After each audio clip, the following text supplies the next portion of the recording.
Hey, what's up guys? Jay here with Solo YGO. Welcome to the channel if you're new. Welcome to GOAT format if you're new. Welcome to Yu-Gi-Oh if you're new. Today we have Reasoning Gate for Yu-Gi-Oh's 2005 GOAT format. This deck is extremely strong. It can be extremely strong. It's also known as being glass cannon. Because if one thing goes wrong, you are out of luck. But this deck destroys. It wrecks opponents. This deck goes extremely hard, and then also gets broken extremely hard. So you're either going to sack them or you're going to get sacked. But there's no in between. There's no grind game with this deck. This deck goes hard. But before we get into the profile, go hit that like button, subscribe button. They're both free of charge. If you would like to help out a little monetarily, we do have that Patreon in the description as well as the comments down below. It helps us do what we do here and make more decks for the channel. We do everything from GOAT to Edison to Tengu Plant. I want to get into Hat as well. But we're making decks for every format. We're exploring the history of Yu-Gi-Oh! And just really playtesting with the formats and trying to make these decks better. And then pass along the knowledge to you guys. So let's get straight into it. This is Reasoning Gate. You're going to play the 1 BLS. It's limited to 1. You can't play more than that. And the 3 Chaos Sork. These are going to be your monsters that cannot be normal summoned or set. So they don't synergize with Reasoning or Monster Gate. But they do synergize in the fact that you're sending so many monsters to your grave because of those cards that you will typically have enough monsters to banish for these guys, and you're probably not going to see all of them anyway. Some of them are going to get milled, so you want to max out on them just so you at least see some of them. That's it for the Chaos monsters.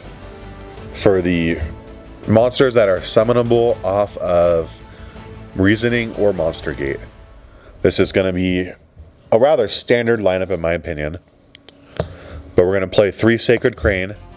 This is your light. This is your only light in your deck. Aside from BLS, if you get a Chaos Work, you can banish BLS potentially. So I guess you have 4 lights, but this is going to be your only other light. Sacred Crane, if you summon it off Reasoning or Monster Gate, you get to draw a card. So it's good advantage. It's all 1600 attack. It's not a beater. It's not too weak. It's somewhere in the middle. But yeah, it's a light and it gets a free draw. So that's why you got to max out on Sacred Crane. Plus, it's one of your only normal summons. Actually, it is your only normal summon. Everything else is a tribute summon in worst case. For the level 6, we play Jinzo. I'll keep in mind we have to play different levels of this because of Reasoning. Because your opponent's going to call a monster, and then based off what they call, it's going to affect whether you summon the monster or not. We play 2 level 7s. We play Fusilier Dragon, the dual beast mode. Or sorry, the dual mode beast. He doesn't really have an effect. You can normal summon without tributing. Oh, sorry. But its attack becomes halved. So he goes down to, what is that, 1900? Actually, that's not bad at all. Okay, so never mind. We do have a normal summon. But I forgot about that. But if you get summoned off Reasoning Gate or Monster Gate, or sorry, Reasoning or Monster Gate, he's going to be 2800 beater, which is good. And for the 1 level 8, this is also limited to 1, but this is limited to 1 as well. We played Dark Magician of Chaos. Card's crazy. We got the first edition out of Invasion of Chaos, which I think is really cool. When it's summoned, you get to add a spell from your graveyard to your hand, so that's really good. Considering we play 4 traps and every other card in the deck is a spell. So have your pick of the litter. You have a lot of options. But that's it for the monsters, guys. Let's get into the spells. Yeah, spells are next. There's going to be a lot of them. Alright, so start writing down your notes. We got 3 Reasoning and 3 Monster Gate. This is why the deck is called Reasoning Gate. These cards are crazy. Reasoning, you have your opponent call a level, and if they call that level correct, and that's the monster you mill, it goes to the graveyard. But if they call it wrong and you get a different monster before that, you get to special summon it. Usually they'll call level 8 because they don't want to hit that DMOC. But honestly, level 4 is usually what I call against it because DMOC adding a spell is powerful, but the Crane is the most likely one because there's 3 of them. And then it's a draw 1, which is also good. So I usually say level 4. If they get the DMOC, they get the DMOC, but probability is level 4. So obviously you also want to check what they have in their graveyard already.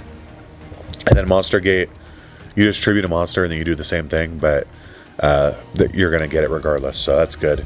It does have the cost of tributing a monster though. But you can use Scapegoat for that, so that's good. For the next 3 ofs, we have 3 Dimension Fusion. You're going to pay 2,000 life points, and both players are going to special as many of their banished monsters as possible. And you play the Chaos Monster, so you're going to banish a lot of your monsters, which is good.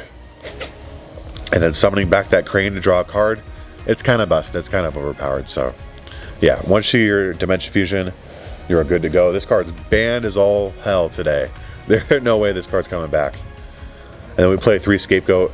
Obviously, this is Glass Cannon deck. You need to be able to stall as well. It's tribute fodder for Monster Gate. It's stalling. It's stalling even further with going into a Thousand Eyes Restrict to play 3 Metamorphosis. This is also going to be used on your other monsters if you want to get like a light or dark engrave for one of your fusion monsters, or sorry, one of your chaos monsters.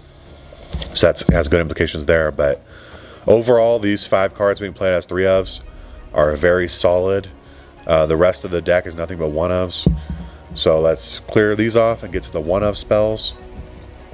There's some multiples for the traps, but for the spells, you have 3 ofs and 1 ofs, no 2 ofs. You want to max out on the good cards to see those good cards, because you're going to mill half your deck every game or more. We're playing Pot of Greed, Graceful, no duo. You don't really need duo, you just need a lot of cards that are more aggressive in nature. You could play duo. 1 Snatch Steal, Premature Burial, obviously, because you're sending so many monsters to the graveyard that your graveyard's always live for something. The 1 Brain Control to help tribute stuff off for Monster Gate, as well as just go for a game. Stealing something good is always good. The 1 Nobleman of Crossout just to help clear stuff. The 1 Monster Reincarnation to add monsters from your graveyard back to your hand. Obviously, if you mill a BLS and you can play it, that's pretty good. The 1 Lightning Vortex, it not only clears your opponent's board because you're going to let them build up a fat board if you're not playing because you're stalling, but it also lets you get light and darks in the grave. Worst case for chaos monsters, so that's good. Heavy Storm and MST, you want to have a clear path when going for game. You could, by that same logic, play a Giant Trunade, but this is what I prefer to play. You guys can always tweak these. I think the 3 ofs and the monsters are pretty standard, but the 1 ofs on the spells, you can pretty much pick and choose. I would definitely play Pot of Greed and Graceful regardless, but the rest of them you could just switch out as you see fit.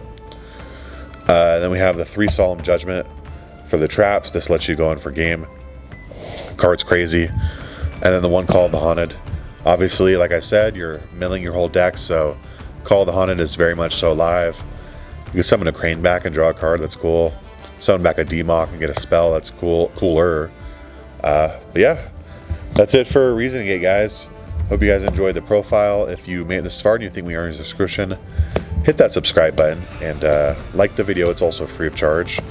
Again, if you want to help out past that, we have the Patreon, where it helps support the work we do here, bringing you guys niche profiles and decks from Goat format, Edison format, Tengu Plant format. We're going to be doing hat format as well. So yeah, we appreciate you guys. We'll see you in the next one. Peace out.